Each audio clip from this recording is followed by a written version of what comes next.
നമസ്കാരം. മലയാളി വാർത്ത ഇൻസൈഡിലേക്ക് സ്വാഗതം. കോട്ടയം ഗവൺമെൻറ് നഴ്സിംഗ് കോളേജിൽ റാഗിംഗ് നടന്ന മുറി പോലീസ് പരിശോധിച്ചു. അവിടെ നിന്ന് കണ്ടെടുത്തതിൽ കത്തിയും കരിങ്കല്ലും ഡമ്പലും കോമ്പസും മറ്റായുധങ്ങളുമൊക്കെ ഉൾപ്പെടുന്നു. ഹോസ്റ്റലിൽ നടന്ന റാഗിങ്ങിനെതിരെ 4 വിദ്യാർത്ഥികൾ കൂടി ഇപ്പോൾ പരാതി നൽകി. മറ്റൊരു വിദ്യാർത്ഥി പോലീസിനെയും സമീപിച്ചു. ഈ 4 വിദ്യാർത്ഥികളുടെയും ശരീരമാസകലം സീനിയർ വിദ്യാർത്ഥികൾ ഷേവ് ചെയ്തു. കത്തിയും കരിങ്കല്ലും ഉപയോഗിച്ചാണ് ഈ ഷേവിംഗ്. ഫെബ്രുവരി 10-ാം തീയതി രാത്രി 11 മണിക്ക് ശേഷമായിരുന്നു അതിക്രൂരമായ റാഗിങ്ങിന് വിധേയനായ ലിബിൻ നൽകിയ പരാതിയിൽ പറയുന്നത് മനുഷ്യ മനസ്സാക്ഷിയെ നടുക്കുന്ന കാര്യങ്ങൾ. ലിബിൻ നൽകിയ പരാതിയിൽ അറസ്റ്റിലായ Kerala government students nurses association സംസ്ഥാന secretary KP Rahul Raj, Samuel Johnson, NS Jeeva, C Rijiljith, NV Vivek എന്നിവർ തന്നെയാണ് ഈ ക്രൂരകൃത്യത്തിന് നേതൃത്വം നൽകിയത്. സീനിയേഴ്സ് ആവശ്യപ്പെട്ട പണം നൽകാത്തതിനെ തുടർന്ന് അജിത്, ദിലീപ്, ആദർശ്, അരുൺ എന്നിവരാണ് റാഗ് ചെയ്യപ്പെട്ടത്. പക്ഷേ ഈ ക്രൂരതയുടെ ദൃശ്യങ്ങൾ മൊബൈൽ ഫോണിൽ അവർ റെക്കോർഡ് ചെയ്തിട്ടില്ല. KGSNA എന്ന സംഘടനയുടെ സംസ്ഥാന ഭാരവാഹികൾ തന്നെ ഇത്തരം റാഗിങ്ങുകൾക്ക് നേതൃത്വം നൽകുന്നു. മനുഷ്യ മനസ്സാക്ഷി നടക്കുന്ന ഈ കൊടും പീഡനങ്ങൾക്ക് ഇവർക്ക് ശക്തി പകർന്നത് സംഘടനാ ബലം തന്നെ. ഇടതുപക്ഷ വിദ്യാർത്ഥി യൂണിയനായതുകൊണ്ട് CPMO ഭരണകൂടമോ തങ്ങൾക്കെതിരെ നടപടികൾ എടുക്കില്ല എന്ന അഹങ്കാരമായിരുന്നു ഇവന്മാർക്ക്.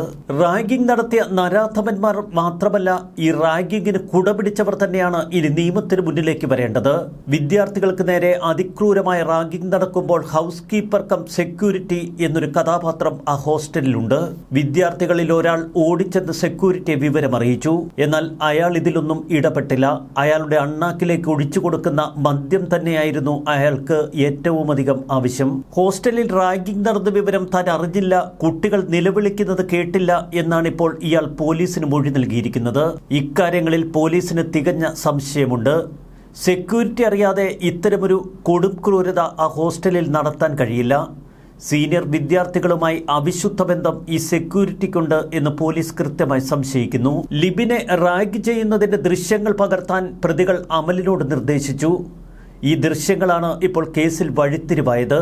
ലിബിനെ റാഗ് ചെയ്യുന്ന ദൃശ്യങ്ങൾ പകർത്തിയ അമലിനെ പിന്നീട് മുട്ടുകാലിൽ നിർത്തിയെന്നും കവിളിൽ അടിച്ചെന്നും കണ്ടെത്തി കഴിഞ്ഞു.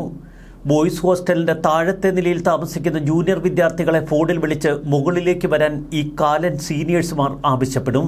തുടർന്ന് 13-ാം നമ്പർ മുറിയിൽ വെച്ചാണ് കൊടിയ പീഡനങ്ങൾ. പ്രതികൾ മദ്യലഹരിയിലാണ് ഈ കൊടും പീഡനങ്ങൾ നടത്തിയത്. മുറിയിലേക്ക് കടന്നുവരുന്ന ജൂനിയർ വിദ്യാർത്ഥിയെ ആദ്യം ശരീരമാസകലം അവർ ഷേവ് ചെയ്യും.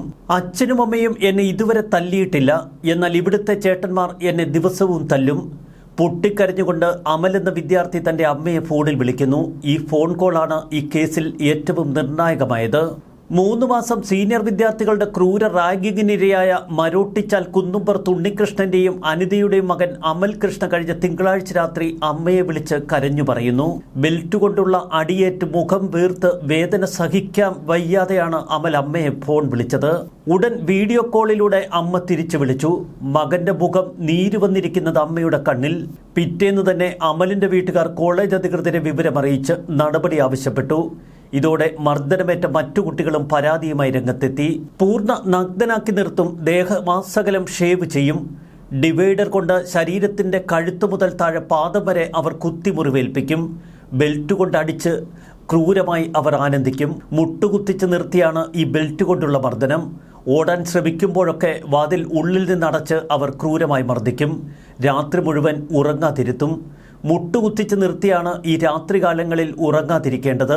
റാഗിങ്ങിന് നേതൃത്വം കൊടുത്തവരെ ജയിലിലടച്ചതോടെ ഇപ്പോൾ മകന് സമാധാനത്തോടെ കോളേജിലേക്ക് പോകാൻ കഴിയുന്നുവെന്നാണ് അമലിന്റെ അമ്മ പറയുന്നത്.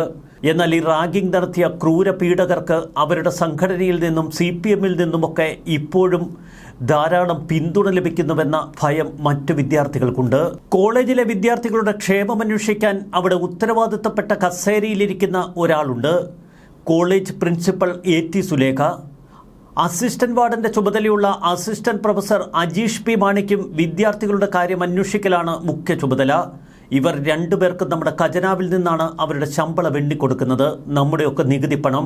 ആ നികുതി പണം കൊണ്ട് പുളയ്ക്കുന്നതല്ലാതെ ജൂനിയർ വിദ്യാർത്ഥികൾക്ക് എന്ത് സംഭവിക്കുന്നു എന്ന് അന്വേഷിക്കാൻ ഇവർ മിനക്കെടാറില്ല. ഇടതുപക്ഷ നിയന്ത്രണത്തിലുള്ള വിദ്യാർത്ഥി സംഘടന തന്നെയാണ് ഇവരെയും നിയന്ത്രിക്കുന്നത്. അതുകൊണ്ട് തന്നെ സംഘടനാ നേതാക്കൾ എന്തു പറഞ്ഞാലും ഇവൻ ഏറാൻ മൂളികളായിരിക്കും.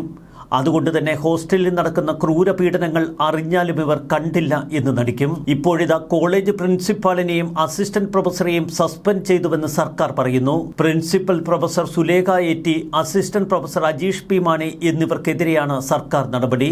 ആരോഗ്യമന്ത്രിയാണ് നടപടിക്ക് ശുപാർശ നടത്തിയിരിക്കുന്നത്. മെൻസ് ഹോസ്റ്റൽ വാർഡന്റെ ചുമതല വഹിച്ചിരുന്നത് അസിസ്റ്റന്റ് പ്രൊഫസറായിരുന്നു. ഹോസ്റ്റലിലെ റാഗിംഗ് തടയുന്നതിലും ഇടപെടുന്നതിലുമൊക്കെ കോളേജിന് വീഴ്ച പറ്റി എന്ന് കണ്ടെത്തിയതിനെ തുടർന്നാണ് ഈ നടപടി. ഹോസ്റ്റലിലെ ഹൗസ് കീപ്പർ കം സെക്യൂരിറ്റിയെ അടിയന്തരമായി നീക്കം ചെയ്യാനും നിർദ്ദേശം നൽകിക്കഴിഞ്ഞു ആരോഗ്യമന്ത്രി. ഗവൺമെന്റ് നഴ്സിംഗ് കോളേജ് ഹോസ്റ്റലിൽ നടന്ന ക്രൂരമായ റാഗിങ്ങിന്റെ നടുക്കുന്ന ദൃശ്യങ്ങൾ കണ്ടതാണ് മലയാളികളെ ഇത്രയധികം വേദനിപ്പിച്ചത്. ജൂനിയർ വിദ്യാർത്ഥിയെ കട്ടിലിൽ കെട്ടിയിട്ട് ദേഹമാസകലം കോമ്പസ് കൊണ്ട് കുത്തി മുറിവേൽപ്പിച്ചതിന് ശേഷം ചോര പൊടിയുന്ന ആ ചോരപ്പാടുകളിൽ അവർ ലോഷൻ പുരട്ടുന്നു. വിദ്യാർത്ഥിയെ ക്രൂരമായി അട്ടഹസിച്ച് ചിരിക്കുന്ന സീനിയർ വിദ്യാർത്ഥികൾ. റാഗിങ്ങിനിടെ സീനിയർ വിദ്യാർത്ഥികൾ തന്നെ പകർത്തിയ ദൃശ്യങ്ങൾ കണ്ട് അക്ഷരാർത്ഥത്തിൽ കേരളം ഇക്കഴിഞ്ഞ ദിവസങ്ങളിൽ നടുങ്ങിപ്പോയി. തോർത്തുകൊണ്ട് കൈകാലുകൾ ബന്ധിച്ച് കട്ടിലിൽ കിടത്തിയാണ് ക്രൂരപീഡനം. ജനനേന്ദ്രിയത്തിന് മുകളിൽ അവർ ഡംബലുകൾ നിരത്തി അടുക്കി വെക്കുന്നു. ശരീരത്തിന്റെ ഓരോ ഭാഗത്തും അവർ ഡിവൈഡർ കൊണ്ട് കുത്തി മുറിവേൽപ്പിക്കുന്നു. 1, 2, 3 എന്ന് പറഞ്ഞുകൊണ്ടാണ് ഓരോയിടത്തും ഡിവൈഡർ കൊണ്ടുള്ള ഈ മുറിവേൽപ്പിക്കൽ. മാറിൽ 2ഇടത്തും ക്ലിപ്പിട്ട് ക്ലിപ്പ് വലിച്ച് ആനന്ദിക്കുന്നു മറ്റൊരുത്തൻ. സെക്സി ബോഡി എന്ന് പറഞ്ഞൊക്കെ ഈ വിദ്യാർത്ഥിയുടെ ദേഹം കണ്ട് അട്ടഹസിക്കുന്ന സീനിയർ വിദ്യാർത്ഥികൾ. കിരാതമായ സംഭവം നടന്നത് ഉത്തർപ്രദേശിലോ വടക്കേ ഇന്ത്യയിലോ അല്ല, പകരം നമ്മുടെ ഈ കേരളത്തിലാണ്. സാക്ഷര കേരളം എന്നൊക്കെ അഭിമാനിക്കുന്ന ഇടതുപക്ഷം എന്തുകൊണ്ടാണിപ്പോൾ നിശബ്ദരായിരിക്കുന്നത്? ഈ സംഭവത്തിൽ മുഖ്യമന്ത്രി എന്തുകൊണ്ട് പ്രതികരിക്കുന്നില്ല? പാർട്ടി സെക്രട്ടറിക്ക് എന്തുകൊണ്ട് മിണ്ടാട്ടം മുട്ടി? ഒരു വിദ്യാർത്ഥി കരഞ്ഞു നിലവിളിക്കുമ്പോൾ അവൻ്റെ വായിലും കണ്ണിലുമൊക്കെ ലോഷൻ ഒഴിച്ചു നൽകുന്നതും ആ ദൃശ്യങ്ങളിൽ വ്യക്തമാണ്. കണ്ണെരിയുന്നുണ്ടെങ്കിൽ കണ്ണ് അടച്ചോളാൻ സീനിയർ വിദ്യാർത്ഥികളുടെ ആക്രോശം. ജൂനിയർ വിദ്യാർത്ഥിയുടെ സ്വകാര്യ ഭാഗത്ത് ഡംബലുകൾ അടുക്കി വെച്ചുള്ള ക്രൂരത. ഇതൊക്കെ മനസാക്ഷിയുള്ള ഒരാൾക്കും നോക്കി നിൽക്കാൻ കഴിയില്ല.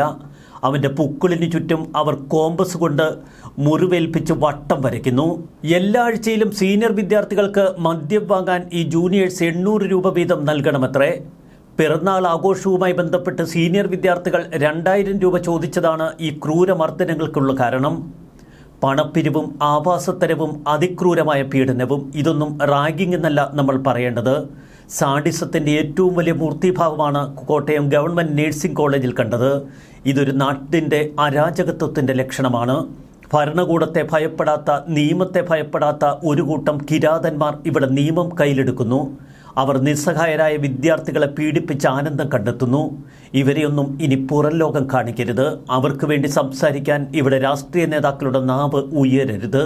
അത്തരം നാവുകൾക്ക് നേരെ കൈ ചൂണ്ടി പൊതുജനം രംഗത്തിറങ്ങണം. റാഗിങ്ങിനെ കുറിച്ച് അന്വേഷിക്കാൻ ഒരു 3-അംഗ സമിതിയെ നിയോഗിച്ചുവെന്നാണ് ഇപ്പോൾ ആരോഗ്യമന്ത്രിയുടെ പ്രഖ്യാപനം. ഇത്തരം മുട്ടായ്പ പ്രഖ്യാപനമൊന്നുമല്ല കേരളത്തിന് വേണ്ടത്. ആ നരാധമന്മാരെ എക്കാലത്തേക്കും അഴിക്കുള്ളിലാക്കാൻ നിങ്ങൾക്ക് ധൈര്യമുണ്ടോ?